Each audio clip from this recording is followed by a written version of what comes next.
Welcome to Moving Through Midlife. I am your host, Courtney, a personal trainer and movement specialist who wants to help you move through midlife with more grace. Each week, we will discuss ways we can show up better for ourselves and our children without the burnout. We will focus on overall health through habit stacking to help increase energy, provide movement snacks to help you move more throughout the day while also moving your body more, and learn from professionals on moving through midlife with ease so that you can feel confident with aging gracefully. Grab your earbuds and join me on a leisurely walk while we discuss moving through midlife. I have another great podcast episode for you today. This is one where I am speaking with Chef James Berry. You may have heard his name before, and that is because all the way back in episode 44, I interviewed him and I had the pleasure of speaking with him again. He has such a wealth of information, and he talks to us about mindful eating today and how we can get back to getting excited about the foods that we are eating. He has an amazing background. He has been a private chef working with many celebrities. He has started his own company, Eat Pluck, where this is organ-based seasoning. It is amazing. I know you may be thinking otherwise right now when you hear organs, but it is delicious. And I want to make sure that you know that if you head to eatpluck.com and you enter the code moving through midlife, and it's THROUGH, moving through midlife, you can save 15% on your order. Now, here is Chef Berry. Hello, how are you? I'm doing great. It's great to talk to you again. Yes, I am excited to be able to speak with you. I had you on, it was what, a couple of years ago now? And you came on to speak about pluck. And you are Chef James, and I'm excited to be able to have you come back on to talk to us a little bit further about your product and some of the information about the lingual neural response. Absolutely. There's a great quote by Dr. Bill Schindler. He's a archaeologist, professor of archaeology, and it's one I use a lot, and it always kind of makes me pause every time I say it. We are the only species in the world that looks to someone else to tell us what to eat. And just so we're all clear, there's 8.7 million animal species in the world. So we are the only one of that 8.7 million. And to me, when I hear that, it's just like, well, A, let's not forget that we are animals and Mhm. that we did have knowledge of what we instinctively needed to eat and that we've lost it, that we're now in a place of confusion and sometimes despair. I mean, if you're like me and you've spent basically your entire life, I'm 50 now, so my entire life I've been told, eat your vegetables. And now all these people are saying, don't eat your vegetables. So you're like, what? It's interesting that you say that because I had been on recently and I was talking about how this stage of life, in this midlife stage, how we tend to maybe get too much estrogen built up and like we're trying to get rid of it Right. as our hormones are all over the place. And both my mother and I had very similar situations where we both craved coleslaw. I remember as a child in high school, my mom, it was like every meal she was serving coleslaw as a side dish. And I was like, what is your problem? And now I'm doing it to my kids. I don't always put it as a side dish, but I eat it a lot. I crave coleslaw. And because of the cruciferous, it's helping to pull the estrogen out. So I do think that, like you said, like we just have an innate ability to know what our body needs. We may not recognize that for what it is. And I think today there's so many systems, we don't listen to our body anymore to what it's telling us. But if we do take a few minutes and listen. It's amazing what we can hear. Absolutely. I think we're constantly being bombarded with like, what's the trending diet? And this is how you should be eating. But the reality, the kind of food pyramid that I want to see or that I would create is the top of the pyramid would be flavor, like focusing on real flavors, not, fabricated, unnatural, artificial flavors, which is really what's confusing our bodies, but real flavor that you find in nature. And one of the reasons why I would do that and why that would be a focus is because historically or ancestrally, flavor equaled nutrition. So our bodies are designed to associate if it tastes good, then that means it has nutrients for our bodies. So that's where I would start. And then underneath that pyramid and kind of taking up the very middle of the pyramid would be just eat real food, like Mhm. all natural, real food, nutrient dense, whole foods, foods that are ingredients versus that have ingredients.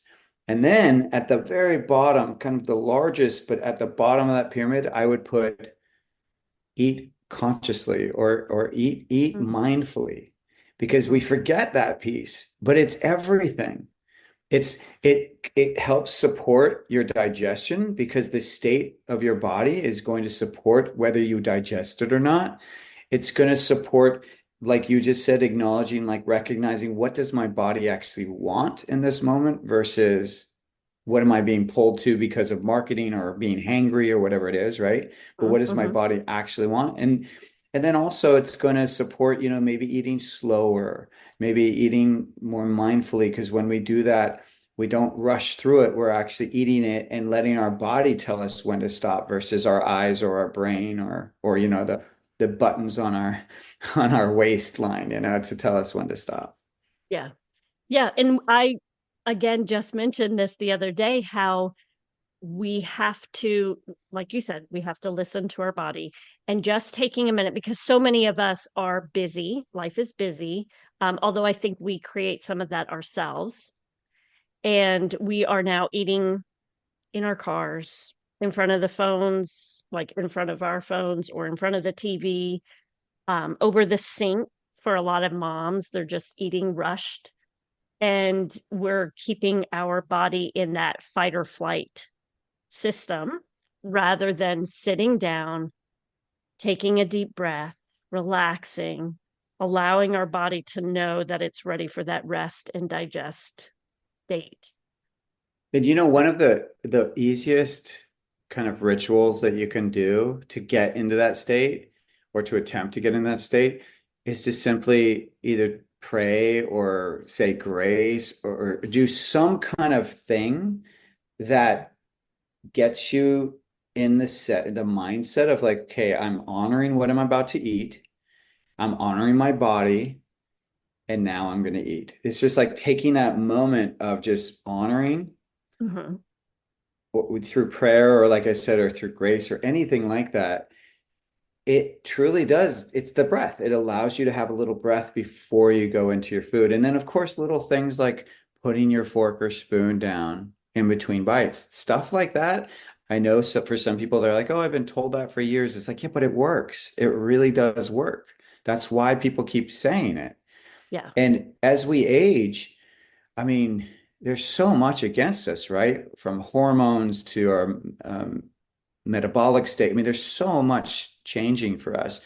And I think, particularly when I talk to people in their 70s, a lot of them will be like, oh, I am what I am. They kind of, you can tell they're just kind of accepting, like, ah, it is what it is. I'm kind of done.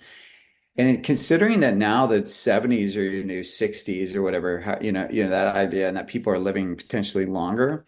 Mhm. I think if anything, our 50s on up, or even 40s really, but basically they're on up. It's like that consciousness of mindfully eating, of really trying to continue to listen to what your body needs is even more important because it gets harder to lose that weight.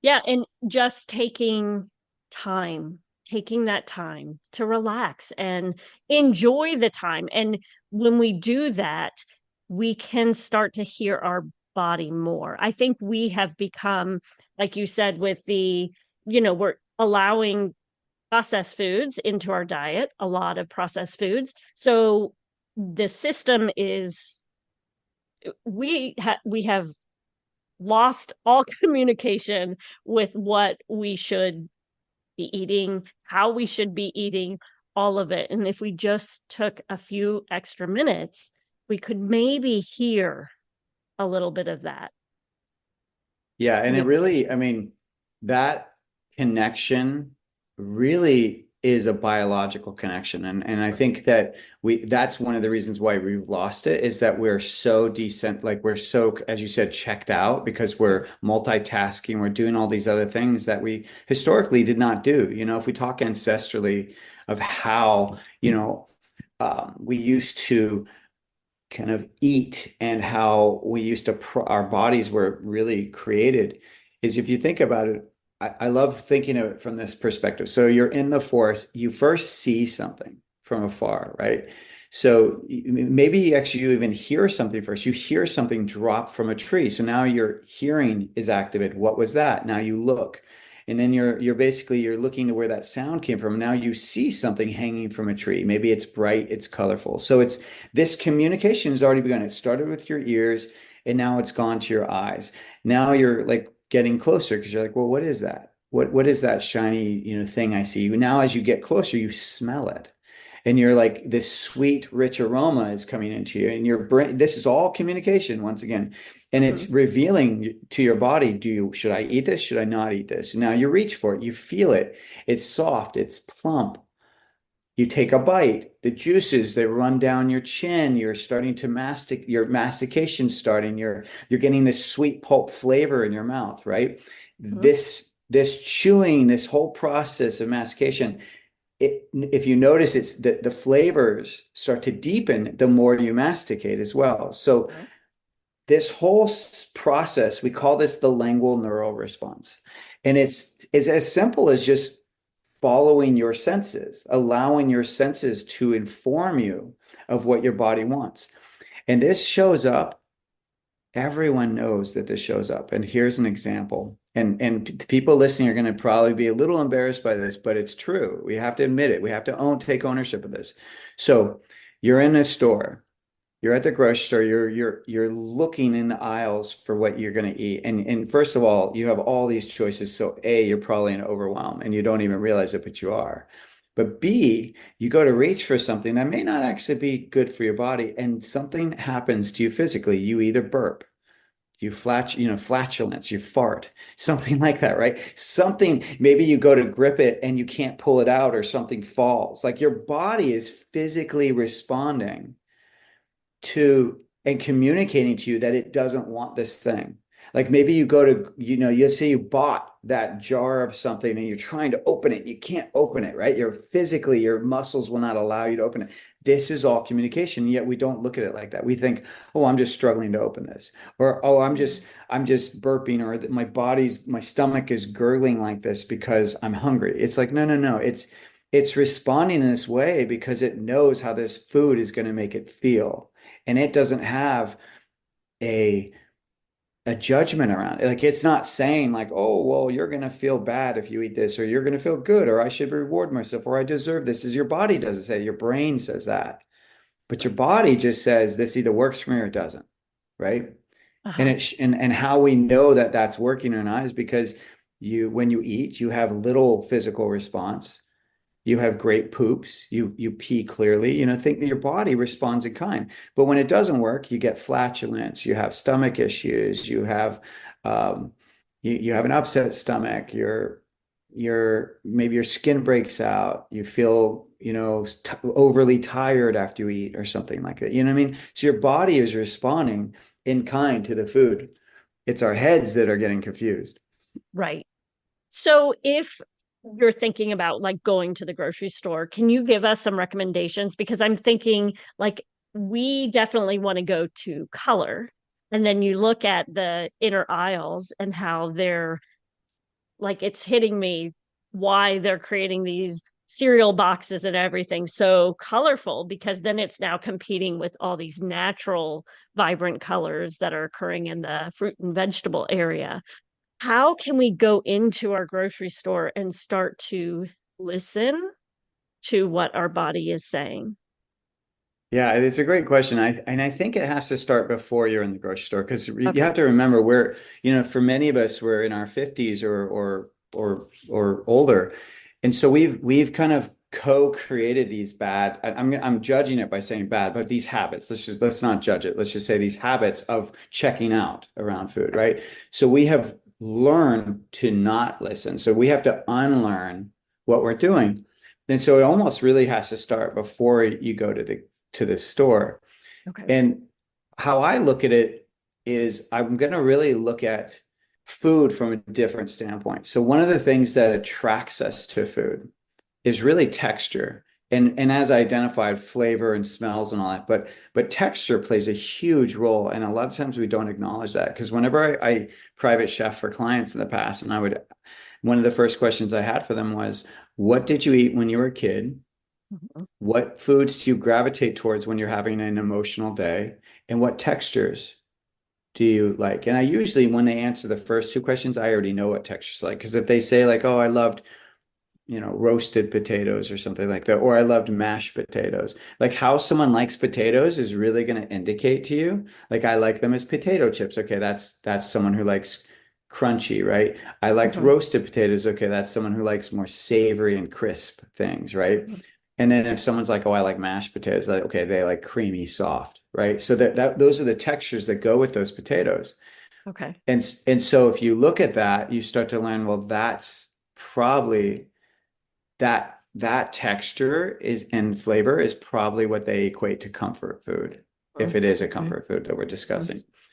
And so what I usually try to do then is I then identify, okay, well, how can I make healthy foods with those textures? So instead of the potatoes, maybe I'm using some other root vegetable. Maybe I'm using kohlrabi, or maybe I'm using like celeriac or parsnips or something. I'm using some other root vegetable that's more of a resistant starch that's not Okay. going to convert so quickly into sugar in your bloodstream and spike your insulin levels and whatnot, right? So something that's more gentle in your body. I'm going to then take that food, I'm going to try to prepare it in the way that I would do that food, whether it's roasting or mashed, right? Or even chips, you can do that too. And then I'm going to, just lightly season them to what the person would like. And then I'm going to start to get them to shift their diet first.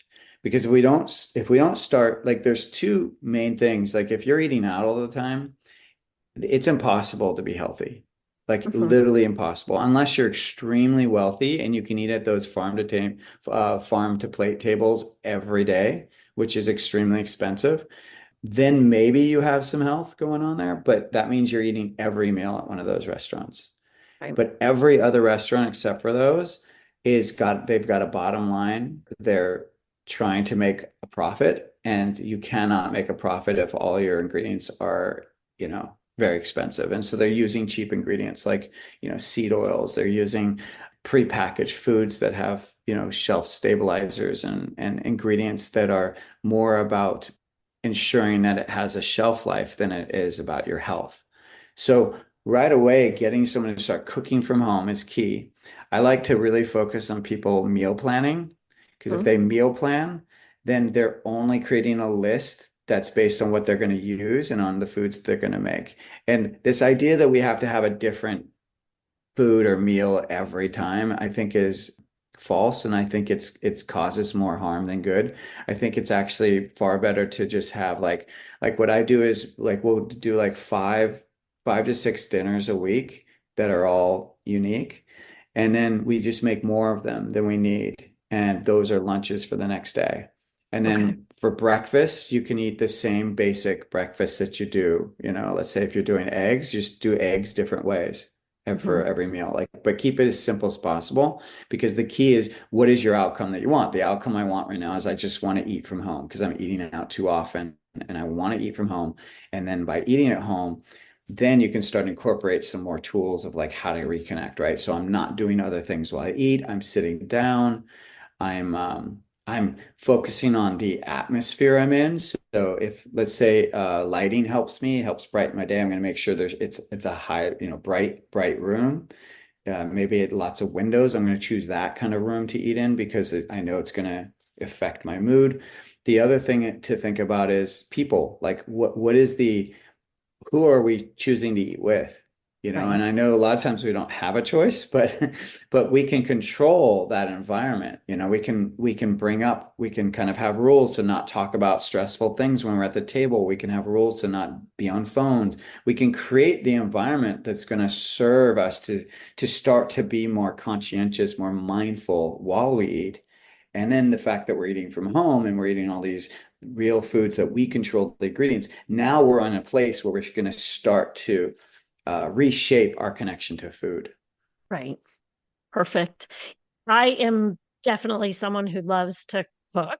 So for me, eating at home is very easy, but that is one thing that a lot of my clients and probably listeners as well say, I don't have a lot of time. I don't know how to move around in the kitchen. So could you recommend maybe a couple ways to make the home cooking experience a little bit easier? Yeah, absolutely. I mean, I think, well, I'll answer it two ways. So I'll give I'll give an example of something I just did. I was just in an event just last weekend or 2 weekends ago, and I did a cooking demo on organ meats. Organ meats meaning like liver, heart, kidney, spleen, pancreas, tongue, basically any part of the animal that's not muscle or bone. And I that is usually a topic people avoid. They avoid these foods in the US, which is sad because they're the most nutritious parts of the animal and Right. can quickly replenish our fuels. But so in that demo, I was showing people, I was like, okay, let's take a liver, for example, beef liver. I said, I'm going to show you three different ways to cook it, but here's what's really important is that you need to think about you don't want to assume which way your is going to most resonate with your body. You want to try these different ways and then let your body tell you which one resonates the most. And so I Okay. gave them the liver raw. I gave them it properly cooked. I'm talking like little bits, right? I gave them properly cooked because that's one of the reasons why people don't like livers because it's typically chalky and it's overcooked. So I cooked it properly, meaning that when you're cooking even meat or let's say liver, you don't want it to be all the way cooked when you're in the pan. You want to actually pull it when it's still a little red because there's residual heat. So even when you pull something out of a pan, it keeps cooking. And so with a mistake we make is we cook it till it's done in the pan, but that means it's now, when you go to put it on the plate, it's now overcooking. So if you just leave it till it's about, 90%, 95% done, then it finishes cooking when it's actually on the plate and then it's not overcooked. So I let them then try it cooked properly and then I made a pate with it. So I showed them three different textures, three different ways that the food is affected by either heat or preparation, right? And it was so fascinating because everyone then had a different opinion. Everyone was like, oh, I liked all three, or I liked it when it was cooked, or I liked it only when I was in pate. But they got to better learn also how the heating of the liver Hmm. affects how the texture and whatnot, how it affects the flavor. And I find that a lot of times one of the reasons that we are not excited about cooking. Not that we have to be. I mean, I think that's a falsehood that just because we eat, that we are supposed to love cooking. I don't think you have to. But I think the reality that you can only be healthy if you cook from home is realistic. And so you do have to find, you have to retune your relationship to it if that's the case. And so I find, first of all, tapping into the textures you like. We talked about that earlier. Right. Two is then I would focus on formula or over recipe. So Okay. recipes are really like granular in terms of like, okay, you're supposed to use a half a teaspoon of that and a tablespoon of this and you know, um, 3 ounces of this or that, right? So it's telling you exactly the measurements. And I think that sometimes unless you're kind of very left brain, measurements can kind of throw you off and make you feel kind of more heady than you probably want to be. And Right. so I find just think of it as a formula. Like, okay, I need some protein. And whatever your dietary preferences of those proteins, that's what I would do. I would have the plate be mostly that. And particularly as we age, we need more protein, not less, which is something that people are just learning now. Two is I would then choose the fat to work with that. Like, so typically, if I'm doing something more Asian, I would use coconut oil. If I'm doing something that's more French or American, I would use ghee. Ghee is clarified butter. It's been around for 5,000 years. It's very, very healthy fat to cook with. It just basically is butter, but without the milk solids. It's just the fat of the butter. I also use lard. I use tallow. I use duck fat is amazing with potatoes. So if you're ever roasting anything, use duck fat. It's just so, so good. But so I pick the fat, and then from that point on, it's really about, well, what is your dietary preference? Like, so then I'm choosing a vegetable that goes with it. But really, it's those three things. It's protein, fat, vegetable. Now, notice I'm leaving out like those simple carbs, whatever. But that's because it's up to you. Like, and technically vegetables are carbs. So if you're choosing, like I said earlier, root vegetables, you're going to get plenty of carbohydrate from those. You don't necessarily need to add to it. And I would just add the amounts that are going to fill you. So a good size amount of protein and then enough of the vegetables that are going to fill you so that you don't need snacks. And I think that's a big problem with today's world, is that we become snack people. Mhm. And it's sold to, I mean, we can all reason with each other about it. Like, oh, well, I just find I need the snacks. It's like, no, we've been marketed to for Yes. decades now. We have been taught to eat snacks, and Yeah. it's absurd. I mean, Yeah. it's like it's unnecessary, and it's now a huge issue because people are getting way more calories in their diet than they can burn. Yeah. Well, and that also came from the fitness health industry where they were looking at bodybuilders and they needed to snack to build the muscle to support their growth. And it has completely changed how we eat. And of course, yes, 3 square meals a day is really a great way to get back to. And those people who I feel like that 3 o'clock, 4 o'clock, you might kind of hit a wall where you need to maybe eat a little bit of something, but then moving on. But we don't need all these snacks that we eat. And if we would just take some time to slow down and eat, work on eating slower and making sure that we're eating, like you said, the protein, getting all of that in, we'll feel satiated longer. Absolutely. And honestly, that time frame you're talking about too, what I find is interesting is that, and this goes for my kids and myself, but I start to get hungry at around 4:30. And so do my kids. And like Yeah. if we just ate our dinner at Mhm. 4:30, we would find, and I have done this, I'll find that I'm then satiated the rest of the night. Oh, really? And how ideal too, if you go to bed like at 8:30 or 9, particularly with my kids, they're still young, so they go to bed between 8 and 8:30. Like, Uh-huh. how wonderful that they've had, if we're able to pull that off, they've had like 4 hours to digest their Hmm. food before Hmm. going to bed. Like, that's going to create a much better sleep. I mean, that's Yeah. something we forget too, is that, digestion time takes a lot of energy. Hmm. That really what you want for sleep is you want repair time, not digestion time. And Yeah. so this idea of the people that are eating right before they go to bed, that means you're spending most of your sleep time just digesting the food. And it should be the opposite. You should be making sure that you're digesting as much as you can during the day, and then sleep is purely all about repair and just letting your body, rest and repair so that you can wake up refreshed. Okay. When you were discussing the food, the options that people can cook with, and you kept mentioning earlier about seasonings as well. Can you provide us some recommendations? As I also know about pluck as a seasoning, but can you mention because I think that's where it also gets confusing for people. Like you had said with the recipes, there, I think we get too feeling like we've got to follow a recipe. And then that takes a lot of time because you're going back and forth to the recipe and then cooking. But if you really start looking at just kind of paying attention to what seasonings, like you mentioned, the protein, the fat, the vegetable, but then also adding in seasonings to help round out that meal. Yeah, well, and I think also besides seasonings is you want to think about plating the way that the Mm, food looks color wise, because as we talked about earlier, like that is instinctively what we makes us hungry, is we start with usually our eyes. mhm. There's the smell aspect as well, but visually you don't want it to look like mush, right? You don't want it to look like someone just regurgitated it in that sense. And sometimes food does look like that, right? Yeah. As we get bored with it, it's very pale because we overcooked it. So you want to look for vibrancy.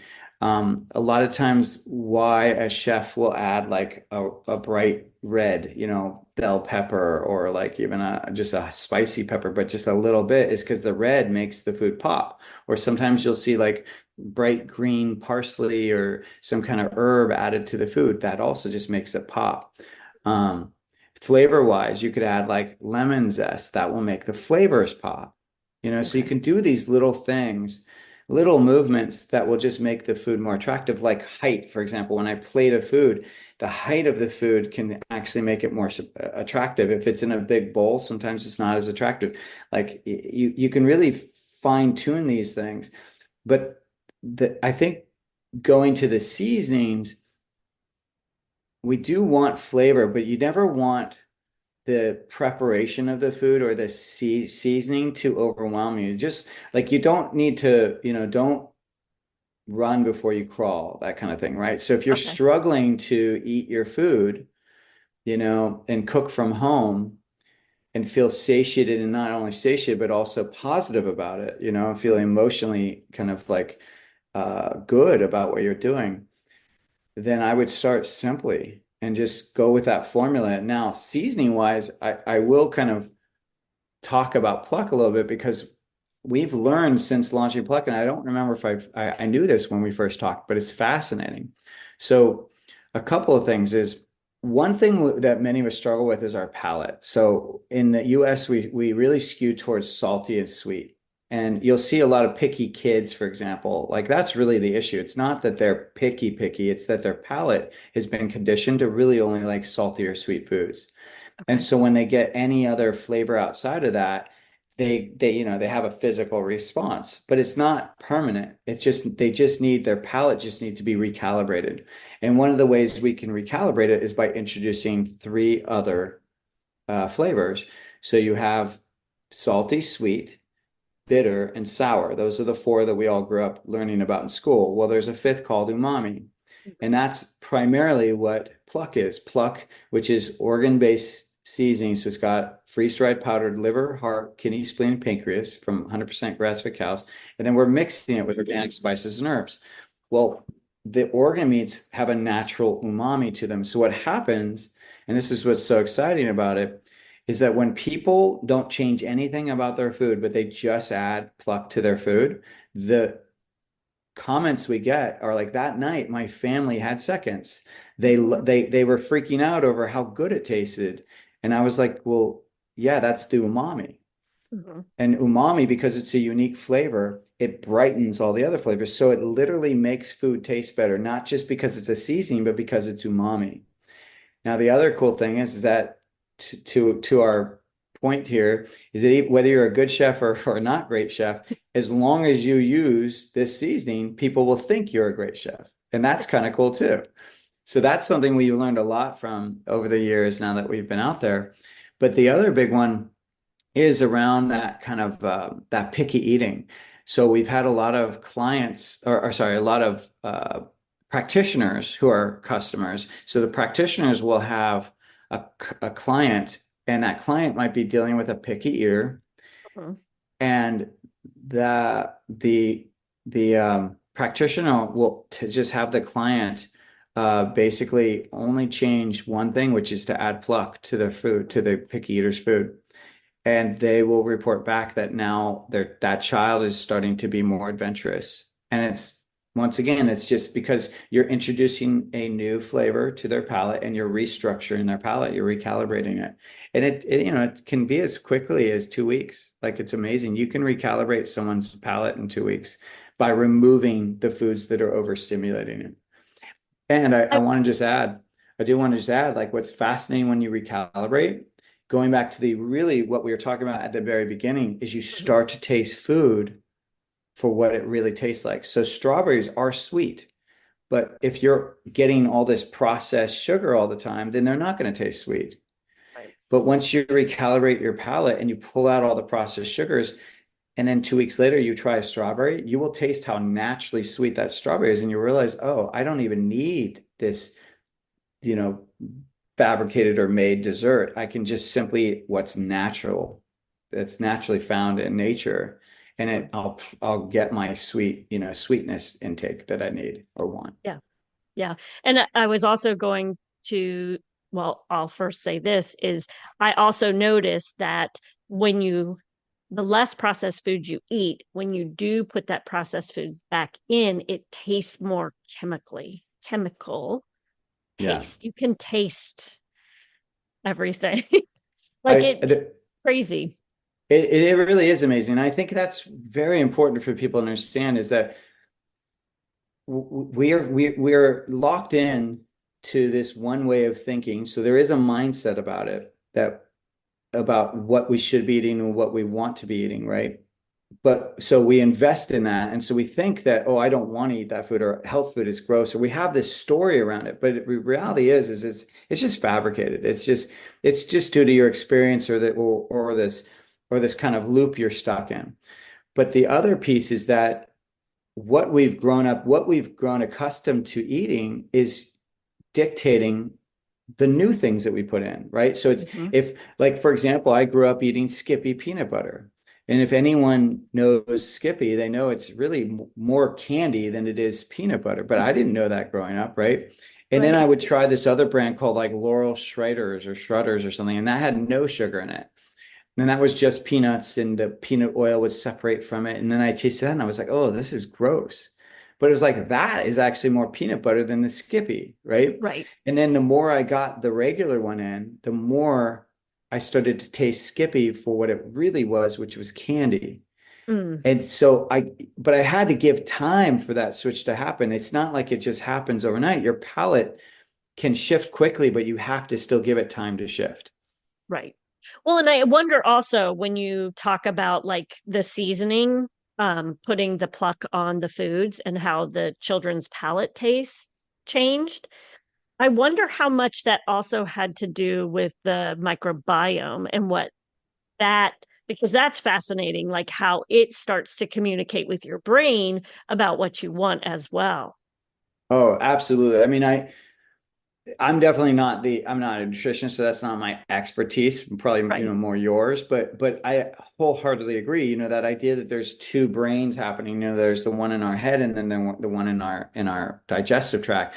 And it's like the more and more they're finding that that's probably the most important piece to the Mhm. puzzle, to the human puzzle, which is that the the what's inside our gut, our gut health, and how much it does dictate the foods you want. I mean, sometimes you can have, just to share personal stories, like many years ago, like when I first got tested nutritionally, and did a blood test and a stool test, I discovered I had parasites. Now, Mm, some people listening might go like, "Ew, parasites," but honestly, no joke, probably most of you have it. Like you just don't know it. Most mhm. people have them. And so at the time, I was like overly meat hungry. Mm. I was so carnivorous, and I would eat so much, and I just was never satiated. And then I got tested and I got that eradicated, and suddenly I didn't eat as much. Hmm. So there's things that can be happening in our body that could absolutely be dictating our cravings, our desires, our needs, and we just don't know it. And so I'm a big proponent of getting tested. I'm not a I don't like kind of using self-diagnosis. I think you miss out on a lot of really good information. But that said, like I don't think that you have to rush out to get tested if you're not feeling that anything's off. I think that you Right. can really do a lot with just that, what we've been talking about this whole time, which is just mindful eating. Hmm. Something that I like to point out to people is that placebo effect, right? It's something that Hmm. is a fact. Placebo effect is a fact within experiments that whenever they do testing, that placebo effect works, that there are people that didn't get the actual medication, whatever they were testing, and yet they still reap the rewards. So we know the power of the mind, we know the power of the body. And if placebo effect works there, then that means it can work anywhere. Hmm. And so you really can support your health by being more mindful about what you're putting in it. And then also believing like the food that you're putting in, the choices you're making are positive ones. So Hmm. even if you're having a hard day and you eat that ice cream, don't sit there and dread the whole time you do it. Take ownership of what you're doing and let it soothe you consciously. And I bet you'll find that you don't need it as much because as you're eating it, you're going to be so conscious about it that you're going to recognize when your body's full instead of just pretending, I hate myself. I don't like what's going on. Da, da, da. And you're tuning out the whole time. And then suddenly you're done with the whole thing. And then you feel worse afterwards. What we're trying to do is get you to eat slow enough and be mindful enough that you feel the effects of that food while you're eating it versus, 5 minutes later. Yeah. Well, and in a past episode, I had mentioned a study that was done with people and they ate the same thing. They ate this, I think it was like ice cream or something. And those who had the negative feeling that this was a bad thing had more of a sugar, like the blood sugar spike, than those who were thinking of it as a reward. So Yeah. that whole mindset, I mean, it truly can make a difference. It really, really can. And it's just story. I mean, it's all made up anyway, right? Mhm. Like all of this whole life we live, we've invented it. That's why we're so far removed from our own instincts because we've invented it to be what we think we want versus what we really want. In many ways, we probably decimated the culture that actually was one with, you know, nature and the human body, which is the Native American culture. We decimated that culture. We destroyed them, and if anything, they were doing it right. They were absolutely honoring and like I love kind of pointing this out. Like we talk about planetary focus and like, oh, I want to do what's right for the planet, right? Well, in my judgment, one of the most planetary focused things you could do is eat whole animal. And here's why.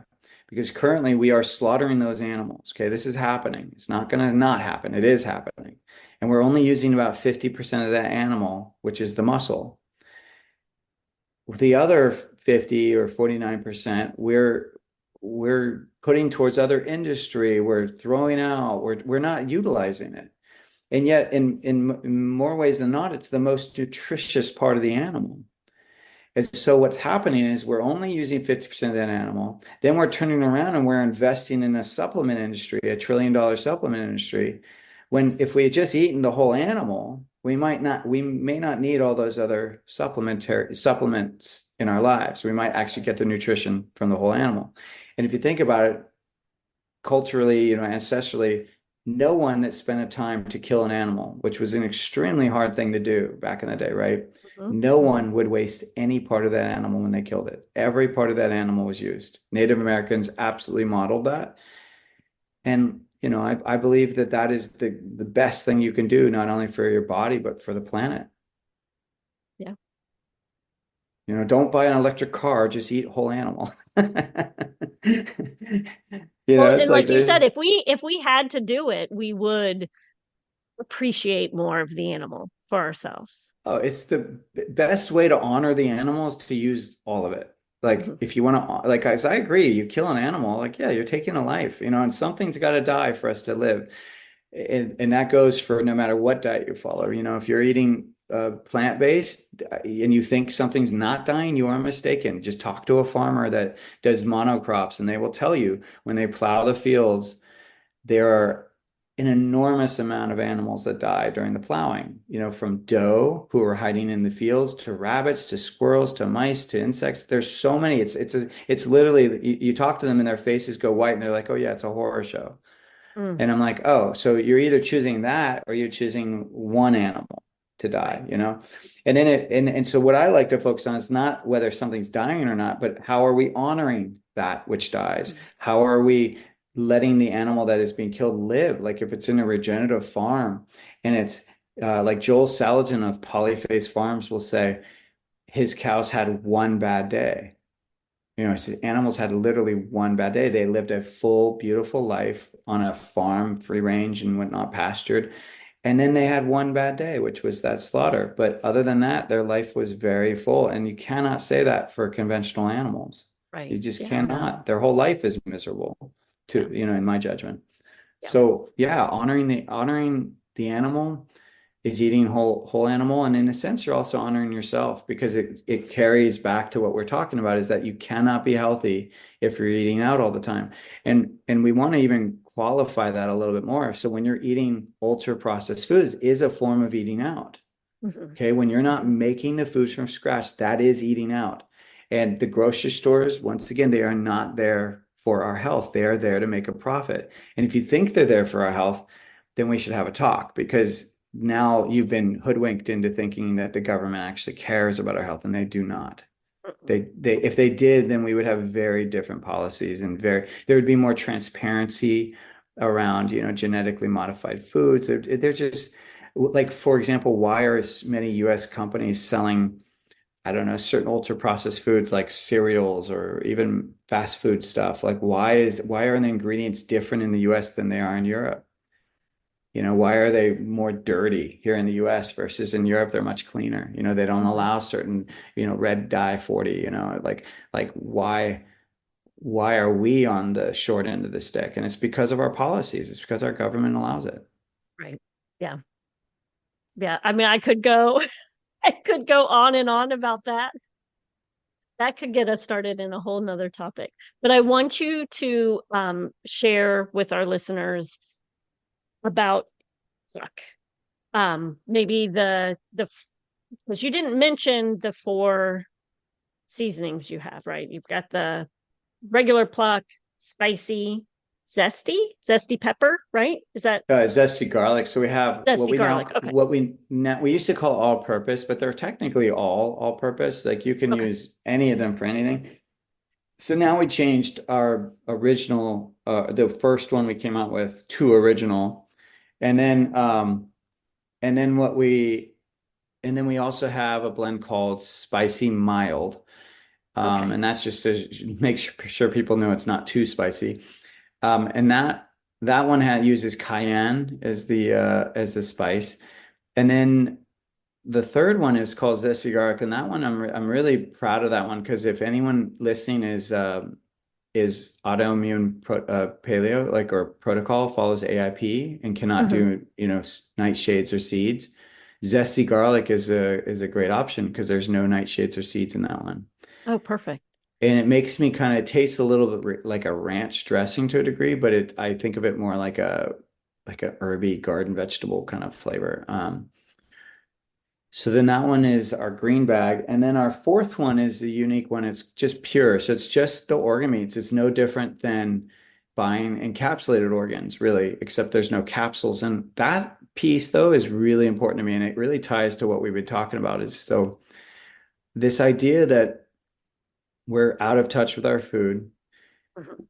and what our own sorry, we're out of touch with our food systems, first of all, like the sourcing of our food, but we're even more so is we're out of touch with our own bodies, what our body needs around food, right? And so one of the ways to connect to that is to eat the food, as we already discussed. Well, why I don't want people taking encapsulated organs is purely because when I take, for example, a salt tablet, if I swallow that salt tablet, I have a delayed response. Maybe 20, 30 minutes later, why am I feeling bloated? Oh, I got too much of something. So when we swallow something, we're guessing about how much our body wants and needs, and in turn, how much it can actually utilize, right? But Okay. when we eat the food, and as we discussed already, when we eat it consciously, then our body will tell us, and we know that, for example, with salt. If I put salt on your tongue, Hmm. it might taste good the first time, but by the third time, it literally the taste changes. Like your Okay. body is overwhelmed with that saltiness, and it literally is rejecting the salt. So your body has that mechanism in it to stop you when it doesn't want more or need more. But you only get that when you eat it. And you have to eat what it is. And so that's why I get told a lot, people will do encapsulated organs and they'll be like, yeah, I took the 8 that it said the bottle told me to take and I feel nauseous. And I'm like, well, yeah, because you probably got too much. Because how is a bottle supposed to know what you need specifically? And or it might be an indication of something else going on. Maybe your elimination pathways aren't open, whatever it might be. Mm-hmm. Um, so I think, the more we can get ourselves to just eat that food, eat it mindfully, you'll find that your body will tell you when to stop. The flavor changes. Now, on the flip side of that also is that it might taste really good. Like, so when you do one of the Plex seasonings, what we get feedback on is a lot of kids are like, oh, they just want to keep eating it. And the parents Right. tell me like, oh yeah, when we ran out, my kid started crying. And I'm like, well, that's an indication not only Okay. that it tastes good, but the body really wants it. So Yeah. it goes both ways. Like, but the body has that education.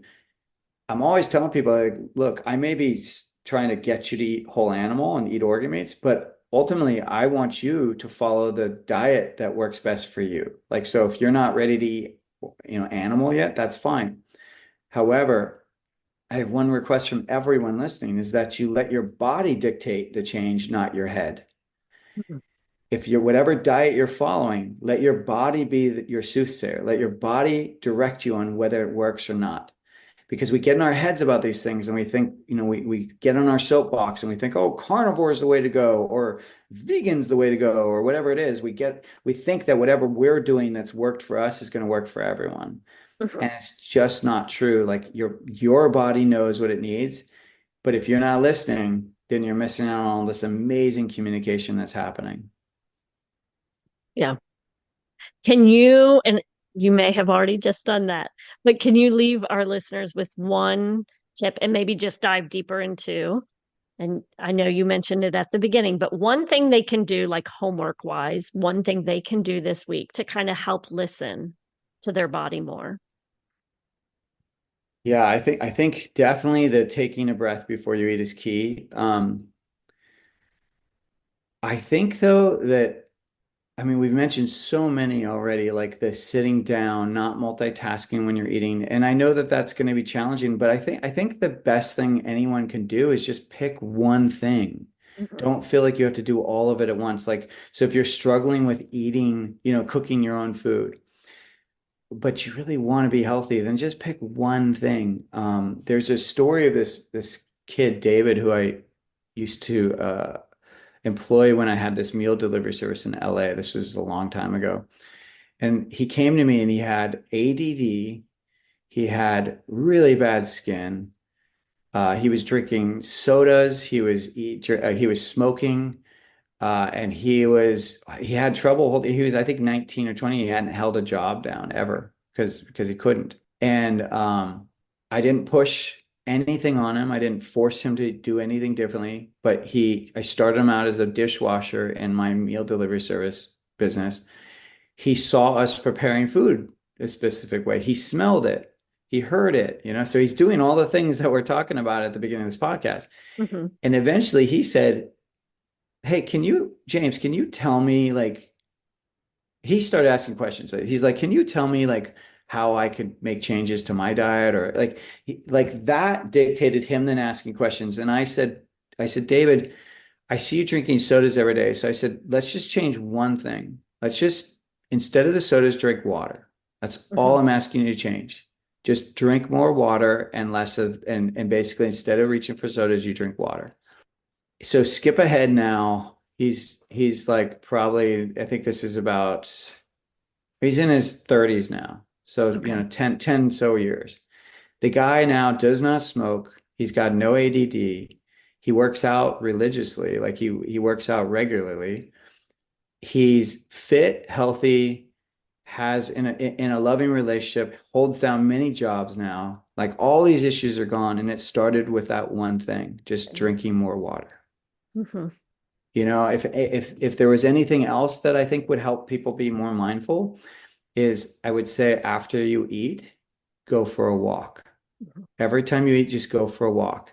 Because what we're trying to do is get you out of this atmosphere that you're in, where you're kind of like checking out, and get you to do. And now, when I say go for a walk, I'm not saying be on your phone. I'm saying just go for a walk, like, and walk around outside 15 minutes, 20 minutes max, and just go for a walk, take a look around, be in your body as you walk, see how you feel. I think that that right there is a really good start because, yeah, like I said, pulling yourself out of that environment that you're checking out in is really key. And that's also why I was recommending we don't start in the grocery store, because that's where we check out a lot.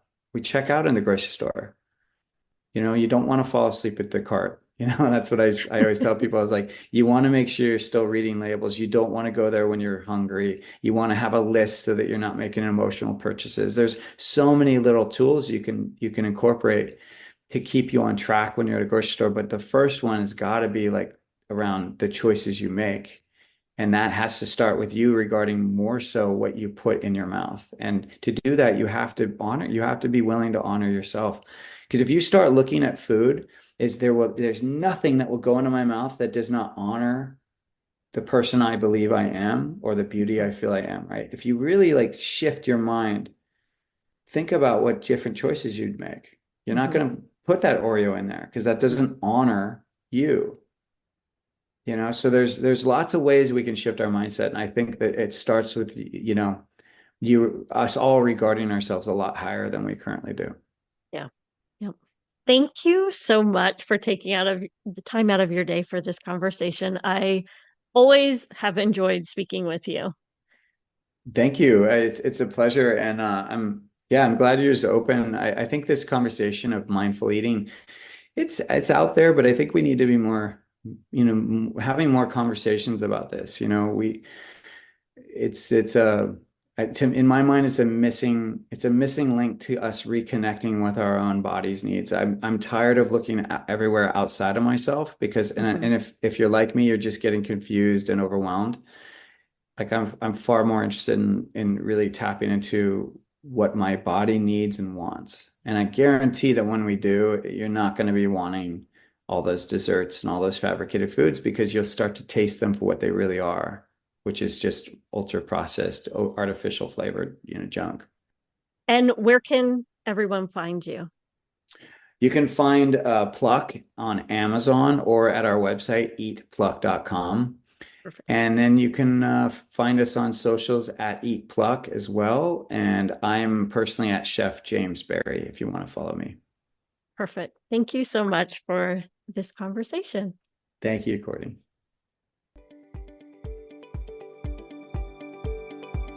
I hope you enjoyed this episode and found something to take away to help you practice healthier habits, move more, or handle the midlife and aging with grace. If you enjoyed this episode, please share it with a friend or leave us a review to help us reach more moms just like you. Head to movingthroughmidlife.com to join the free community or learn how you can move more and feel better in your daily life.